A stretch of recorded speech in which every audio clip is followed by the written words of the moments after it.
The suspect in a triple murder case continues to evade authorities a week after his young daughters were last seen. I'm Jessica Janner Castro. Law enforcement agencies are looking for 32-year-old Travis Decker, who has been charged with murder in the deaths of 9-year-old Paityn, 8-year-old Evelyn, and 5-year-old Olivia. Here's what we know about the timeline of the case. Travis Decker picked his daughters up in Wenatchee for a scheduled visit Friday, May 30th. Hours later, their mother reported them missing after they didn't return. On May 31st, police activated an endangered missing person alert for the Deckers. They remained missing over the weekend. On June 2nd, information led the Chelan County Sheriff's Office to search Icicle Road near Leavenworth. There, they found Travis Decker's truck near the Rock Island campground. Law enforcement searched the surrounding area and they found the 3 Decker children dead. Travis Decker was nowhere to be found, and police have been searching the area for him since. Sebastian Robertson picks up the story after police found the 3 sisters dead. Travis Decker, a military veteran with extensive training, last seen in the Wenatchee National Forest.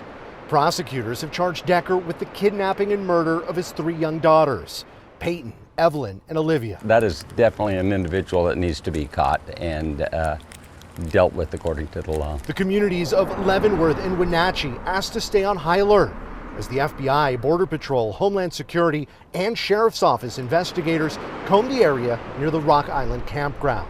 A deputy on patrol found his truck and then the children's bodies about 100 feet away.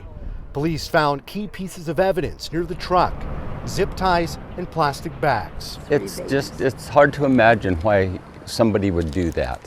What's the gift if it's his children and stuff, you know, it's a horrible, vengeful act if that's the case. He was taking it out on innocent kids. The girls were reported missing out of Wenatchee after their father failed to return them on time from a scheduled visitation. Their mother told police this was the first time Decker had been late with the kids. Court documents obtained by King 5 from the Chelan County Superior Court show the Deckers had fought over the custody of their 3 children. The girls' mother said Decker was homeless and had been diagnosed with borderline personality disorder. But records show no one was concerned about violence and that the kids had always looked forward to spending time with their dad. Tonight, 3 sisters are dead, their father charged in their killings. Joining us now is King 5 law enforcement analyst, former King County Sheriff John Urkhard. Sheriff, thanks for being here. You bet. Sheriff Urkhard, tell us how a search like this changes once we're several days in. As long as they don't have good information that he may be somewhere else, I don't think anything changes. They've really ramped this search up to include a whole lot of assets, local, state, federal assets, to try to find this guy. And I suspect they will keep doing this. You got to remember, this is a case that has so much emotion in it because of the nature of it. I don't think anybody wants to stop. None of those officers, federal or state or local, want to stop searching till they catch this suspect. You mentioned the emotion tied to this case. How does law enforcement sustain a search like this for several days? Basically, they're running on adrenaline and coffee is really what it boils down to, because it's a 24-hour-a-day operation, and they're just not going to quit. You know, they want to catch this guy, period.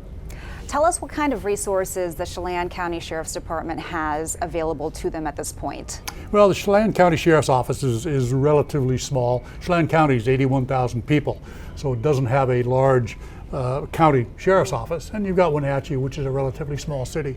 But what they've done is they've called on resources really from all over the country. The Border Patrol, the State Patrol, the FBI, everybody is there looking for this guy. They've got federal helicopters, they've got the State Patrol fixed wing aircraft that's circling the area. They're doing everything they possibly can. And I want to talk about another case that I think is really instructive. Exactly 2 weeks ago, there was a police chief in Arkansas or Alabama that was convicted of murder, walked out of prison, and off he went. We've all seen that. He was caught today, 1.5 miles from the prison 2 weeks later. Wow. So that tells me this guy, could be still in the area. And he has a lot more survival skills than this former police chief does. So we really don't know. But at this point, we've got to stay where we are. I want to follow up on that here in a moment, but there is some speculation that he was searching on the web. We got information that he was looking at how to move to Canada in recent days. So does that change things for law enforcement at all? As you mentioned, he could be right there, just tucked away in the wilderness, but could he also be making a move across the border, and how does that play in? Sure, he could be on that Pacific Crest Trail that runs right up into Canada. Yeah. But there are border people on both sides of the border there. That seems like a long shot to me that he would be able to make it to Canada, especially apparently without a car, as far as we know. I know they'll be looking at stolen cars in the area if there are any. I think that's kind of a long shot. Okay. Maybe his plan was to drive the girls up into Canada, and obviously that changed. We just don't know, but they'll take that into consideration, and they'll let the Canadian authorities know about this.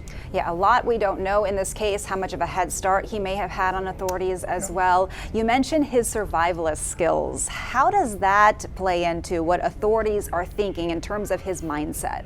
Well, it's one thing for you or me to go up into the woods and try to survive for any period of time, and probably wouldn't last very long. No. If he's got experience, if he's been in the woods before, depending on how long he planned this, he could have stashed food and other survival gear up there. Again, this is all supposition.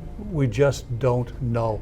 So what they have to do is work on what they have, which is that general area, and either expand it or contract it as they continue. And any final thoughts on the search? We only have a few seconds left, but what you're going to be watching for in the next few days? I'm surprised they haven't caught him by now or found his body. So we'll see. Okay. Sheriff Urkhard, thanks so much for your time and being with us today. Several days into the search for Travis Decker, the Chelan County Sheriff says there are concerns Decker may be able to live off the land for weeks, if not months at a time, because of those survivalist skills we talked about. Jim Nelson is in Wenatchee with what we've learned. The outpouring of support seems never-ending. My heart goes out to the family, and just hearing about this, I can't imagine this happening. Terry Frank and family brought flowers. Here you go, honey. That's for you guys. 1, 2, and 3. More tributes to Paityn, Olivia, and Evelyn Decker. These sunny days feel awfully dark. Just a few hundred feet away. Good evening. Chelan County Sheriff Mike Morrison said they learned through Travis Decker's father that he's a skilled survivor with military training and has previously spent months off the grid. But our primary goal is to track him down. Of course, we want to make sure that he's safe, but ultimately he will be brought to justice. The sheriff says Decker may have gotten as much as a 3-day head start on investigators. A lot of our guys are working with sleep deprivation, but their thoughts are always on the girls and making sure that we're staying motivated and getting the results the family expects out of us. There have been leads, but so far no sign of Decker. The most recent footage of him was captured on a Ring camera before his scheduled visitation with his daughters. Back at the memorial, community struggles, reflects, cries. Losing a child is tough, but losing 3, no. No mother should have to go through that. Some bring their children who learned of this tragedy in school. She was telling me, what they did for the girls is do cards at school today and, just remember them. Yeah, that's why I brought her out here, just so she can put a face together to see what they were talking about today. If only those girls could see the lives they touched. Regarding the potential head start that Decker may have on investigators, that's based on when he and the girls were last seen and when their bodies were found. As the search for Travis Decker intensifies, investigators believe Travis Decker may be traveling along or near the Pacific Crest Trail that's just west of the Enchantments, which authorities have shut down. Bridget Chavez explains how this impacts the search. We're near the entrance to the Enchantments, which is just a few miles up this road. This is where authorities believe Travis Decker could be hiding. They haven't said specifically if he's been seen in this area, but this is part of where crews are narrowing in their search. It's one of the most serene and peaceful places in all of Washington. Yesterday evening I drove up to see the sunset, and we drove all the way up, no road closures. The Enchantments are now intertwined with a dangerous manhunt. Then I drove up this evening, and the road was obviously blocked off. Authorities are searching for 32-year-old Travis Decker. He's accused of killing his 3 young daughters, Paityn, Evelyn, and Olivia, found dead near Leavenworth Monday. Whitney is living every parent's worst nightmare.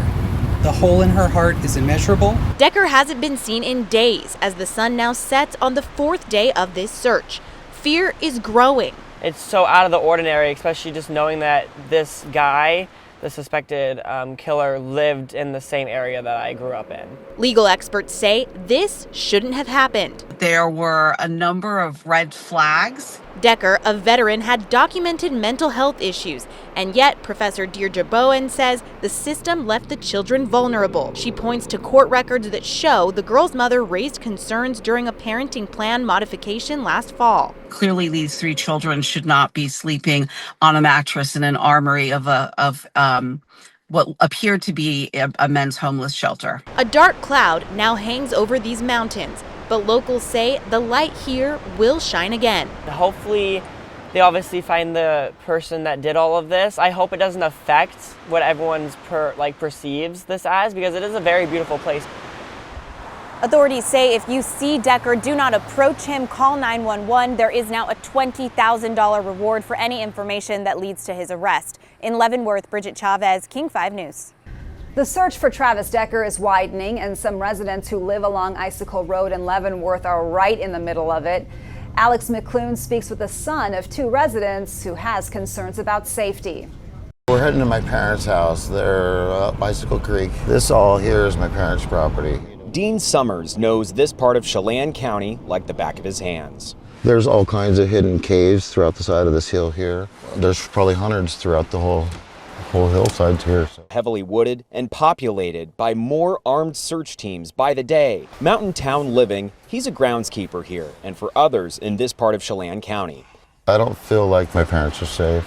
I don't think the neighbors are really safe. Dean's been here for 20 years. He knows his neighbors can afford to feel safe with their homes and vacation cabins. That's why he's tried to get them to heed the warnings. Law enforcement rushed around the area Friday and slowly flew above by helicopter. Hopefully they're making headway. Here's number 6. Like Icicle Road, Dean can only go so far. It's that safe here that they don't contemplate danger. A beautiful backdrop for a dangerous situation. Residents here are urged to lock their doors and leave their lights on at night. Alex McClune, King 5 News. We dig into what happened before the 3 Decker girls went missing and the clues investigators are uncovering from Travis Decker's past. That's coming up after the break. As investigators search for Travis Decker, his past is offering clues to what happened before his 3 daughters went missing. We know Decker was a military veteran with extensive training who could pose a significant threat if confronted. Greg Copeland digs into court documents that shed light on Decker's mental state. Court documents paint a picture of a troubled father and Army veteran who became homeless after his divorce. Whitney Decker told police her ex-husband Travis Decker was diagnosed with borderline personality disorder at the end of their marriage and would wake up in the middle of the night screaming at her. However, she also told police he had never been violent. In a parenting plan change filed last September, a judge ordered Decker to be evaluated for anger management. That new plan reduced Decker's access to his kids to every other weekend with no overnight visits. Since Decker had custodial rights, the State Patrol said it initially didn't consider this an abduction. That is one of the reasons it did not issue an Amber Alert. Whitney also told police Decker had never been late dropping off their kids. Court documents say police searched for Decker at all hotels in Wenatchee as well as campsites. On Monday afternoon, deputies found Decker's empty truck outside of Leavenworth and the bodies of the 3 girls nearby. Investigators also found zip ties and plastic bags strewn throughout that area. Court documents say they likely died by asphyxiation. Travis Decker's ex-wife told us she is not ready to talk on camera, but her attorney is speaking out on her behalf. Alex McClune shares what Whitney Decker wants every parent and lawmaker to hear. We are getting a fuller picture of Travis Decker, the man whose life appeared to be falling apart with mental illness, homelessness, and the inability to hold down a job. And access to his kids was cut to every other weekend after a custody hearing 9 months ago. He was an engaged father. He did have some limitations on his parenting time due to his mental illness. The mother's attorney in the custody case says Travis became homeless a year and a half ago after leaving the Army as a Ranger. He left voluntarily, so I believe his discharge was honorable. I think as far as the reserves, he just stopped showing up. The attorney says Travis worked a couple of minimum wage jobs and at one point was talking to the Carpenters Union about possible work, but his skills just didn't transfer. There were no red flags. He was struggling with isolation. And Records show Decker was diagnosed with a serious mental illness. The attorney says that was most likely related to his combat and that Decker tried and tried to get help, but there was too much red tape to get veteran services. She really feels that the system let her children down. It was the inadequacies in the services for our veterans that killed those children. That's it. The attorney and the mom are also raising concerns about the state's Amber Alert system. Law enforcement officials say they did not see Decker as an immediate danger to his own children, so no Amber Alert was sent out. The attorney says the mother thinks that was a deadly mistake. They did not see him as an immediate physical danger to his children, despite the fact that he had a well-established history of mental health issues. And had they had seen it that way, those children might still be alive. And that's the thing that is so brutal. And the one thing she's really hoping can be changed in this tragedy. Authorities say Travis Decker's military training gives him the skills to survive off the grid for weeks or months at a time. Bridget Chavez speaks with an expert survivalist, shedding light on how that impacts the search. Survival expert Jason Knight So we have a first aid kit. says having the gear is just one part of it. Here's one of my favorite water filtration systems. It's basically, they call it a survival straw. Staying alive depends on knowing how to use it. I think every survival kit needs at least 2 ways of making fire. A couple other things. So navigation, so I always recommend bringing maps of the area you plan to be in, but regardless of where you go, a compass is key and understanding how to use it. The search for Travis Decker, accused of killing his 3 young daughters, now stretches from the Enchantments to the North Cascades. There's areas that are quite thick and brushy. There's obstacles, there's wild animals. Decker's background as a former Army Ranger and skilled outdoorsman raises questions about how long he can survive in the wilderness. Being with that, there's the military background. It's an even more complex layer of that. Experts point to a guiding principle called the Rule of Threes. You can survive, roughly 3 hours without a regulated body temperature before hypothermia can do you in, roughly 3 days without water before it becomes lethal, and roughly 3 weeks without food before starvation starts to become a problem. Making it that long, even with training, isn't guaranteed. There's the social isolation portion of it, the psychological aspect that can be difficult. In terrain this vast and with skills like Decker's, survival is possible, but even for the most prepared, it gets harder with time. Even the best survivalists struggle with getting enough of the right foods over the long term. How long someone can last, that's the unanswered question. There has been a massive outpouring of support, as you can imagine, for those 3 little girls and their mother, and a growing memorial for the lives lost. That is coming up after the break. This case has left the community of Wenatchee stunned. Alex McClune shares what we've learned about the sisters and how the community is reacting to the tragic news. In the heart of Wenatchee, Memorial Park is where people plan to pray again after tragedy took the Decker sisters, Paityn, Evelyn, and Olivia.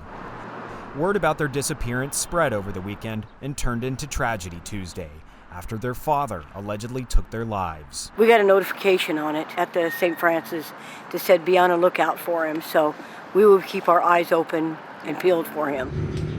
Wenatchee resident Cole Turner was in Leavenworth visiting his parents over the weekend. Leavenworth doesn't have its own police department, so It's a big deal if you see a lot of cops cruising through. I could never even imagine what emotions was going through his head at the time. I don't know. Why would you take them to begin with? What was your motive? That's gnarly. A question turning stomachs upside down. The girls were in kindergarten, in the 2nd and 3rd grades. Wenatchee School District says this is an absolutely heartbreaking day for the Wenatchee School District. Our hearts are shattered by the confirmed loss of Paityn, Evelyn, and Olivia Decker. Our focus right now is entirely on supporting their family and our Lincoln school community through this unimaginable pain. As the sun starts to set, a family friend says their mother is starting to learn to live without her daughters. Just praying for the family, praying for the mom, because the mom's got to be going through some stress right now. The day after the girls were found dead, about 300 people attended a vigil in Wenatchee for those young victims. Many were children themselves. They played sports or participated in other activities with those girls. Jim Nelson was at the very emotional tribute to Paityn, Evelyn, and Olivia. Not the occasion that any of us would have wanted to be gathered tonight, but we're here. This is the last place anyone wanted to be overcome with such sadness. Obviously it's hard. I've been really proud of the girls. They've all been so supportive of each other and giving each other hugs. To be remembering 3 young lives, children, grieving children. I really miss her, and I just think it was too early. They prayed that Paityn, Olivia, and Evelyn would come home safely. But when that flickering hope burnt out, reality set in. Though we lack the words that bring the comfort, what we don't lack is the sense of community. And now, this community grieves together. The type of grief that brings an old vet to his knees. The grief young children face for the first time in their lives. She was really nice. She was a really good dancer. And I really think she was a really good friend. 8-year-old Lily was on the same dance team as Evelyn. Lily's mom, Missy, went to college with the girl's mother. Those girls were her whole world. She did everything for them, and they were so involved in the community. There's that word again, community. And as this community struggles to cope or come up with the right things to say, they vow, for now, to let their actions do the talking. Remember what we talked about? We're gonna dance even harder. For Evelyn. For Evelyn. Yeah. I just really miss her. And we're gonna remember her forever, huh? Her and her sisters. Yeah. Perhaps the last place anyone wants to be is the first place they need to be to begin the healing process. As the community continues to grieve, there has been a massive effort to support the girl's mother, Whitney Decker. Tens of thousands of people have generously contributed to an online fundraiser. On Thursday, it became only the second GoFundMe in Washington state to surpass $1 million. It's one way the local community and people from around the world are hoping to help in this very difficult healing process. Thanks for being with us. I'm Jessica Janner Castro. Thanks for watching.